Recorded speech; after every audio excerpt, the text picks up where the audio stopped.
which by definition means that instead of having people who excel at their jobs, we end up with a whole company where everyone is mediocre.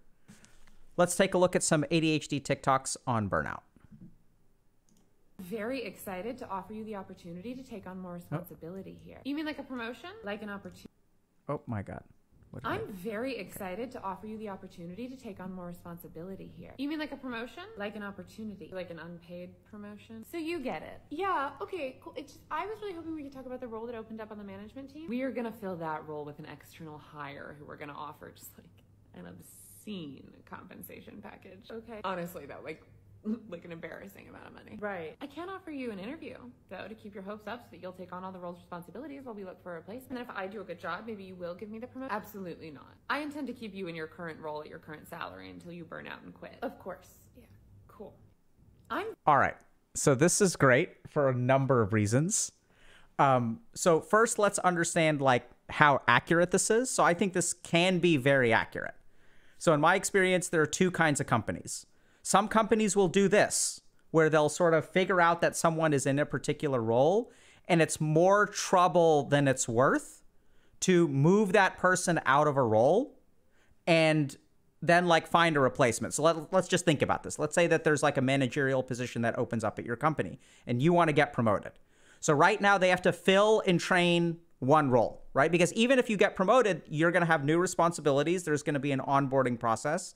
There may be some other dynamics at play. So like, let's say you've got 5 different colleagues and you get promoted and now they're reporting into you. That can create different kinds of trouble.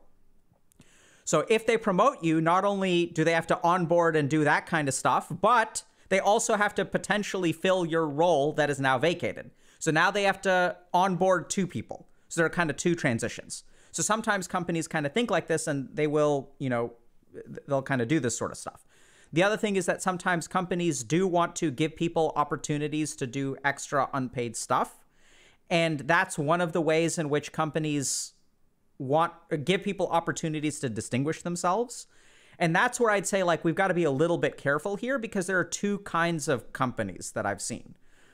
One is like, okay, this is actually an opportunity for you to distinguish yourself. And here's the key thing. If you do a good job at distinguishing yourself, what is the outcome? Because for some places that actually results in, hey, we really noticed that you went above and beyond. So you are actually like, that's an advantage for promotions, raises, new projects, etc., moving over to this other team. Like there are actually advantages to going above and beyond. The challenge is that there are some companies that expect people to go above and beyond for no additional stuff, even like longitudinally and over time. And they expect everyone to do extra unpaid stuff, and that's just kind of like how it is. The other thing to keep in mind, which I think we kind of got to say, is that I think a lot of TikToks like this, they resonate with a lot of people, but I think there are other perspectives to consider here. The first is that sometimes if you're, let's just talk about outside hires. So I'm going to just tunnel down into this. So if there's a managerial spot that opens up and you work at a particular company, you may think, okay, like they should promote from within and like I'm a good candidate. So this is where sometimes like, unfortunately, like promoting from within is not actually the best option.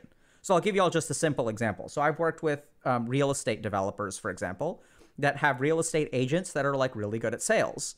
And a managerial position opens up. And so people may think like, okay, like, so I should be first in line to be promoted because I do a really, really good job at sales. The challenge though is that promoting people within a company actually oftentimes changes their responsibilities. And just because someone did really good at their current job doesn't mean that they'll actually adapt well to the responsibilities of the promotion. So if you're good at sales, like, you may not be as good at managing as you are at sales. And you can look at someone like Michael Scott as a prime example of that, right? That's fictitious, but it's based in reality. There's another really interesting aspect here called the Peter Principle, which is sort of tongue-in-cheek. I don't know how data-based it is, but it's this idea that we promote people to the level of their incompetence. And I know that sounds kind of weird, but what that sort of presumes is that most people at companies are not ideally suited for the job that they have. And here's how the Peter Principle works. Let's say I'm really great at sales. I excel I do really fantastic, I distinguish myself, I get promoted to a manager. If I excel at being a manager, what happens? I get promoted to, let's say, VP or C-suite or something like that. But if I do a mediocre job as a manager, what actually happens is I never get promoted and I just kind of stagnate there, which means that what we're selecting for is the people who do really, really good at job A actually get promoted out of it until they start doing mediocre. And once they start doing mediocre, they sort of stay there because they're not able to distinguish themselves, which by definition means that instead of having people who excel at their jobs, we end up with a whole company where everyone is mediocre. So it's a really interesting principle and something to kind of think about when you're sort of considering promotion. One thing that I would highly, highly recommend is that if you're interested in getting internally promoted, you really think a little bit about how that job's skill sets may be different from your own, and make a strong case not on the work that you've done, but why you would be a good fit for that position. And so that's it's a good take, though. I think sometimes, unfortunately, this is absolutely the case where they'll just sort of give you a pro forma interview to kind of like keep you there. I have absolutely seen predatory companies like that. Only one cup. I don't know why it came out like that. What's up? Quiet quitting? I have heard. Yeah. Basically the idea that people are burnt out, so they're not actually quitting their jobs, but they're quitting going above and beyond, so they're not letting their job take over their life. What do I think? I don't love the quiet part, but I get it. What employee is going to tell their boss, I'm too stressed, I need help finding balance? Not enough. So they either stay stressed, or they actually quit, or they take steps to decide to do it themselves and quiet quit. Do I think our people are? I don't know, but a good way would be to bring it up. Take out the quiet part. I bet a ton of executives are having this same conversation, but not raising it to employees. What if you were to ask employees, what do you think about quiet quitting? Many might be shocked that you're bringing it up at all. But managers have to be open to finding ways to have conversations about productivity, having their own lives. I'm happy to write out what they can say. This is not a wing it topic. Hey, Luke. So that's actually really fantastic. I love this person's take on it because they're talking about actually engaging in conversation. So here's the problem that we've created with the term quiet quitting. So do employers want their employees to quiet quit? Right? Like, if you think about it, that sounds like a fireable offense.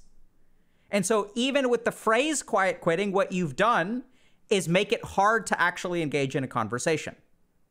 Because it's like, hey, like, who here is quiet quitting? Like, what employee is going to raise their hand when they're like, yeah, I'm quiet quitting?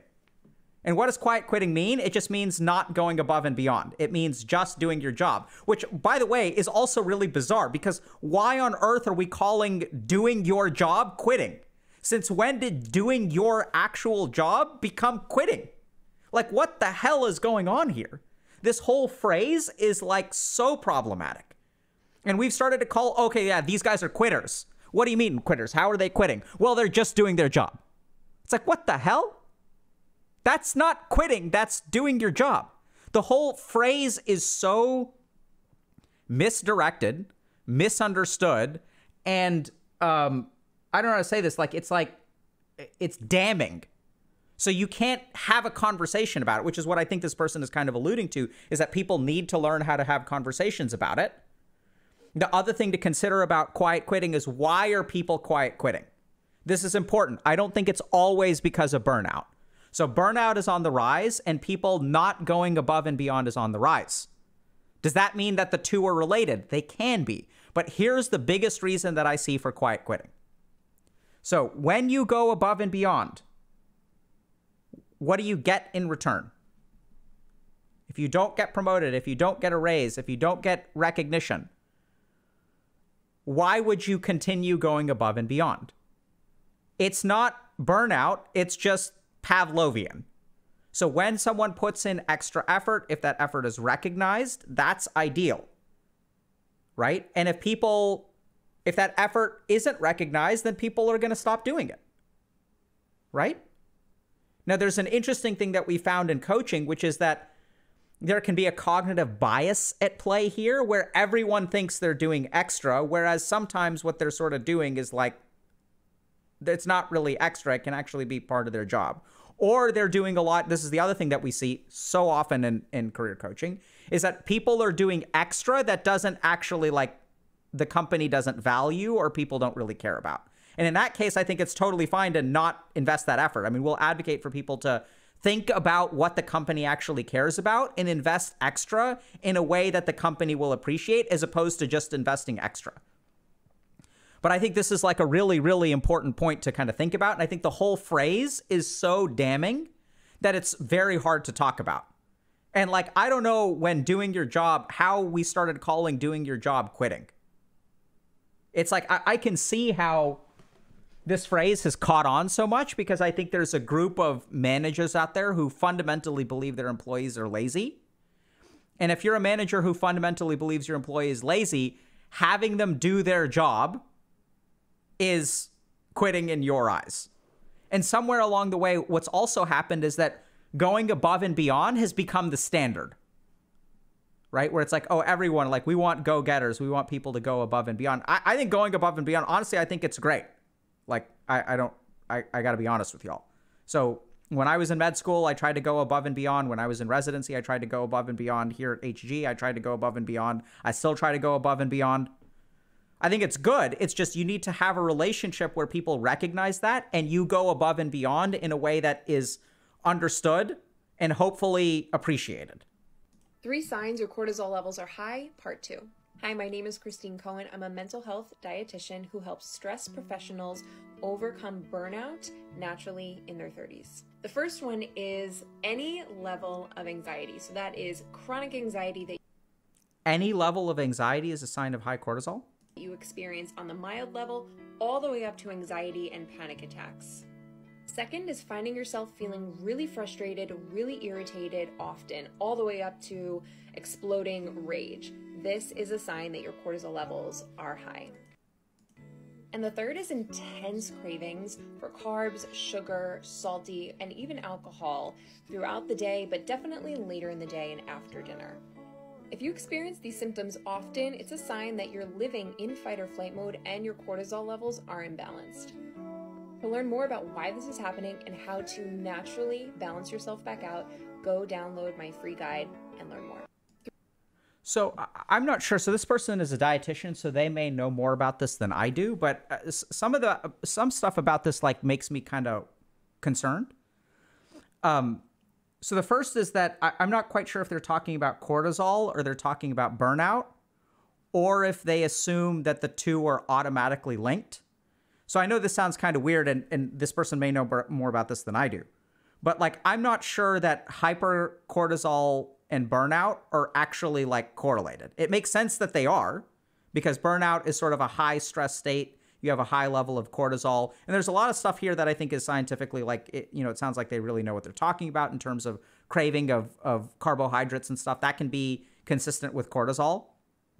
But when they say any level of anxiety, that kind of confuses me, because I think like anxiety, like mild anxiety and feeling anxiety is not a sign of hypercholesterolemia or Addison's disease. And I mean, it can be, right? So like anxiety is one of the manifestations of high cortisol. But this is, once again, I think this isn't so much about this person as it is about TikTok, which is like, I think some degree of anxiety is within the normal range of human experience. And so I'm just not sure when I watch stuff like this. I don't know if this person, if this is, I'd like to think that this is a restriction of the platform, because in 56 seconds, how can you accurately explain cortisol, burnout, anxiety, and help people understand what's going on? Could it be a high cortisol level? Sure. Could it be a burnout level? Burnout? Sure. But some of this stuff, this is what kind of makes me a little bit hesitant about this kind of stuff, is I don't know what exactly this person is referring to. I don't really know how scientific it is, but it does seem like they do this kind of work. And so they've had a lot of like good outcomes with their clients, is what I'm assuming. And by the way, that can be completely valid too, because oftentimes what you see is that before you have scientific evidence of an intervention, you'll have people out there working with human beings who will develop a high level of confidence in the intervention that happens before scientific validation. A great example of that is meditation. So why do we have research studies on meditation? It's because a bunch of people like in the 60s learned how to meditate and they're like, wow, this is actually amazing and will help with anxiety and depression. And at that point, scientists would have said, you're full of BS. And so then what happened is they actually made studies about it. So it's not uncommon for people who are in a clinical role, or this person that seems like a dietitian, to actually make discoveries about what helps people prior to scientific evidence. So something to just keep in mind. So I'd say just take it with a grain of salt. Sounds like their heart is in the right place. They may know more about it than I do, but I'm a little bit skeptical of some of the generalizations that they make. I think one of the saddest parts of working with people who are experiencing burnout is that when you ask them like what they want, like I asked them what they wish they were including, it is such reasonable things. It's like, I want to have time to eat breakfast and lunch. I want to get off of work before 6 p.m. I want to have time on the weekends without feeling guilt for not catching up on work. I want to spend time with friends and family. I don't want to have trouble sleeping because I have so much anxiety. Like, very reasonable human things. Burnout is not just stress in the workplace, it's what that stress in the workplace costs you. It's just very unfair because burnout is like the meeting point of industry and industry's bottom line, and just people trying to do their best, especially like high achievers and people pleasers who want to make those companies happy, not realizing that no amount of work from them would be enough. So this is really interesting. So I think it highlights something, and I'm curious kind of what y'all think about this, but if burnout is the intersection of people pleasers and companies, where do you think the fault lies? Right? Like, let's just think about that for a second. And let's take a quick look at the next one. This one, I think we're going to go.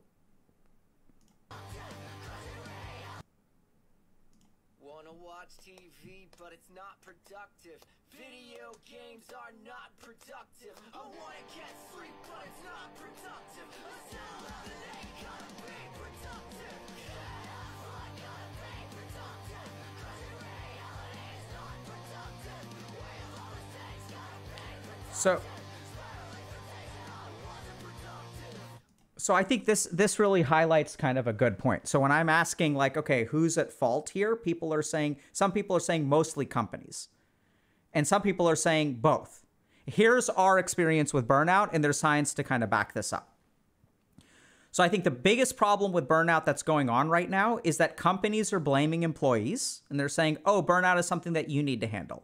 So we're going to give you a free subscription to a mindfulness app so that you can meditate and be less burnt out. And employees are blaming companies. And they're saying your work environment is so stressful, like you're the reason that I'm burnt out. And my company always asks for more, always asks for more, always asks for more. And I'm a people pleaser. So here's the wild thing that we've discovered. And this is based on science. So the first thing is, let's start with the science. So burnout is the intersection of job plus personal. And if y'all have seen like our interviews, like we did an interview with a developer who's burnt out at the last 4 companies that they've worked at.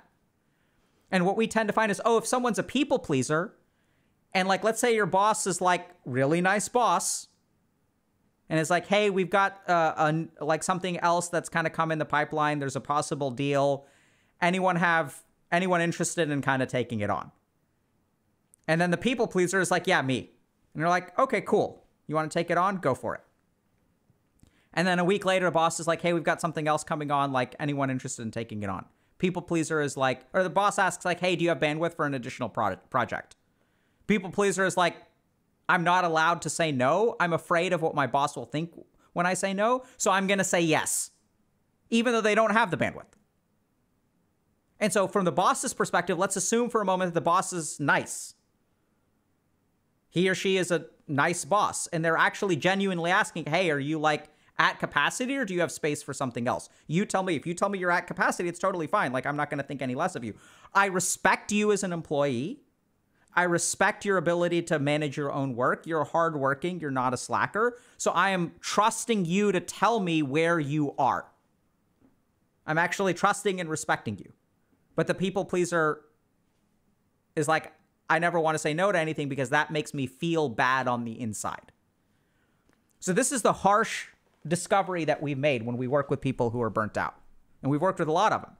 Is that a lot of it is internal. Half of it is internal, half of it is company. And what we do is we work with people to help them understand, okay, like if you're a people pleaser, the solution is not for, corporations. I mean, I guess that they could be. We've done some consulting in that. It's a corporate, companies to like adapt to some human beings who are people pleasing.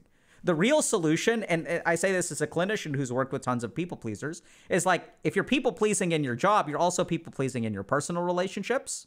You're also people pleasing like in your, friendships, parental relationships, family relationships, romantic relationships. And so if you're a people pleaser at the cost of yourself because you don't value yourself, like that's something that needs to be changed on you. There are absolutely toxic elements from the corporate world, don't get me wrong, who will take advantage of people pleasers.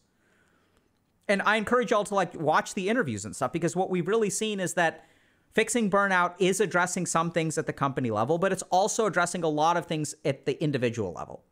And to be blunt, we see far, far, far better outcomes addressing things at the individual level than we do at addressing things at the company level. Because if we address things at an individual level, if we can take a people pleaser and have them stop being a people pleaser, they're going to do way better, way faster than trying to do a corporate training that gets managers to understand people pleasers. So the unit of change, when we focus on the individual, what we find is that the yield is a lot better, right? So it's like, okay, like let's say that we've got someone who struggles to eat healthy.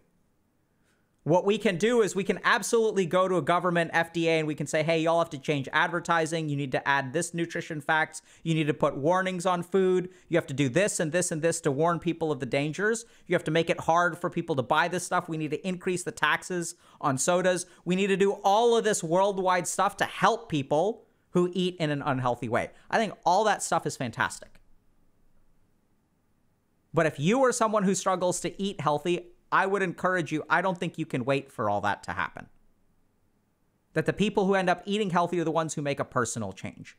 Now, does that absolve everyone else of responsibility? No. What I'm talking about is efficacy, not fairness, not responsibility. I think it's unfair. And what are we going to do about it? So you have to work a little bit on your own, right? And so what we try to do is we help people, first of all, understand, okay, are you a people pleaser? And then even like role play, dialogue out, how do you have a conversation with your manager? Because if your manager is actually nice, the cool thing about this is that if your manager is nice, you can actually go to them and say, hey, I have a tendency to like people please. And so here's a sample dialogue that I would encourage, right? So these are the kinds of things that we'll talk people through. So how do you talk to your manager about being a people pleaser? Real quick. So you go to your manager and you say, hey, I really enjoy working for you. I think you're a fantastic person. I like my job here. One of the things that I really struggle with is that anytime someone at this job asks for help, I have difficulty saying no, but I actually think that I get too much on my plate and it stresses me out. I want to help out. I want this company to succeed. I want to look good myself. I want to make you look good.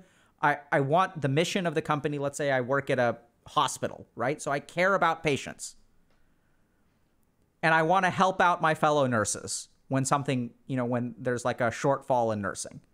But what I'm noticing is that like, it's hard for me to say no. And I'm getting like really, really stressed out and it's like impacting my work. Can you help me with this? Can you help me set boundaries around a healthy level of work?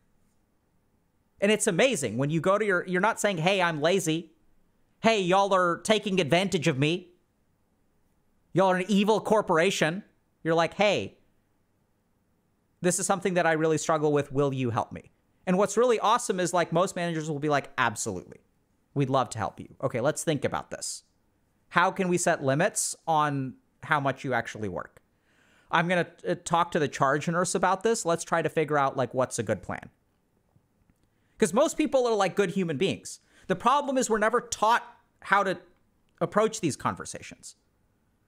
And we just are like, oh, like the hospital is predatory. Like it may be true, but I don't think that sometimes you have a toxic boss, but generally speaking, like people want to help each other out, right? Because your boss may be a people pleaser too. Do you ever think about that? And if you come to them and you say, hey, I'm stressed out, your boss being a people pleaser is like, oh no, Let me fix that for you. Right? Because if you're a people pleaser and you go the extra mile, what happens? You get promoted to being the boss. And did the people pleaserness go away? Of course not. Make sense? Okay. Questions?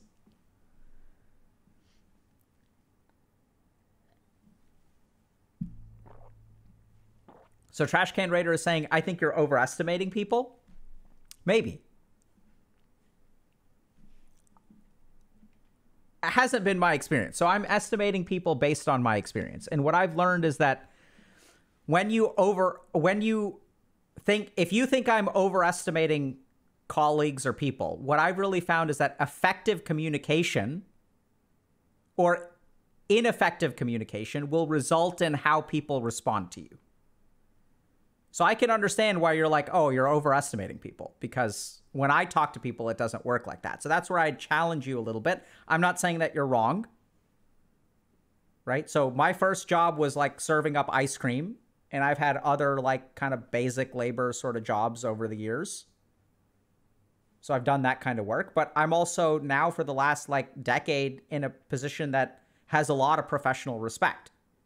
So my life is going to, like, my experience is going to be different. I've worked with a ton of people, though, and what I really found is that there's a right way to talk to people, and when you talk to people the right way, then it really helps or improves your chances. But I've absolutely heard my fair share of horror stories and situations where talking to your boss about how you're stressed out and you have this difficulty causes them to, like, hop on and say, okay, cool, let's take advantage of that. I'm not saying y'all are wrong. I'm just saying you have to be careful about assuming the world is a particular way, and that effort or change or learning something new on your part is not going to change that. It's challenging. Okay.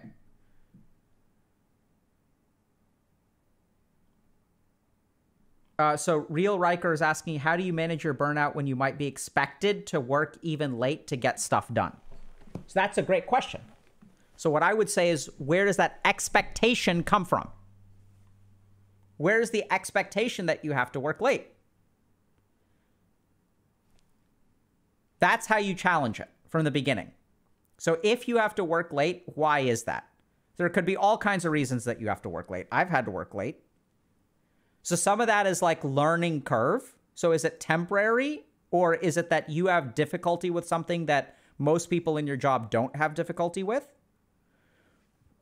So for example, I had a colleague who was dyslexic, and so physicians take notes. And so we have to like take notes, and we have to do like documentation. And that maybe for some of us, it would take an hour. For this person, it would take an hour and a half. And so sometimes things are just going to take longer for you. And that, is that where the expectation comes from? Or is the default that, oh, like this is a normal amount of work and people have to work 14 hours a day and that's just accepted? So some industries are like that, like banking. Working late is a part of the job. And how does banking make up for it? They compensate you with hundreds of thousands or millions of dollars per year. And it's just an expectation that like, hey, you're going to work your ass off and we're going to pay you a lot. You're going to burn out. You're going to stress. This is the trade. So it just depends. I would say, where is that expectation of you working late coming from? Prime is asking, question, is part of burnout related to lack of community? Yes. So there are 6 scientific factors that contribute to burnout. And I think lack of community or isolation is absolutely one of them.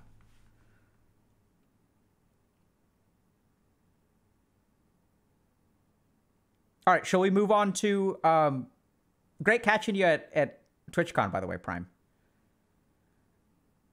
But does it have to be that way in the banking industry? I personally don't think so, but people in the banking industry, many people high up in the banking industry disagree with me. And there's something really interesting going on in the banking industry right now, which is that we're seeing a very, very subtle shift to... So the standard in the banking industry is that you work people to the bone, and then turnover rates are really, really high. So what happens is like you've got people, you're like, I want you to work 100 hours a week, and a bunch of people are going to try. Some people are going to excel. And when they excel, like, you're going to promote them. You're going to give them a lot of money. But then what happens a lot is that person, the grass is going to be greener on the other side. So they're going to go somewhere else because they're your golden child at your bank. So they go to some other bank and they're like, hey, I'm the golden child over here. What will y'all give me? And then the other bank says, okay, we'll give you like 50% more. And golden child comes back to your bank and is like, hey, these people are offering me 50% more. Can y'all match it? And you're like, no, we can't match it. And then the person leaves. So what actually happens in banking is that there's a real retention problem for your best employees. There's also a retention problem for your not best employees because you've got a golden child who you're struggling to keep and maybe you pay them 50% more. And then you've got the other 4 people in their cohort who are not golden children who are getting paid less now, 66% of what the golden child is getting. And so they'll end up leaving too because they don't think it's fair because golden child is working 100 hours a week. They're working 100 hours a week. One person is getting paid 50% more, so they leave. So turnover is a huge, huge problem in banking. Everyone's moving around all the time. What we're starting to see is there's a small crop of people who really care about building a team and care about the humans.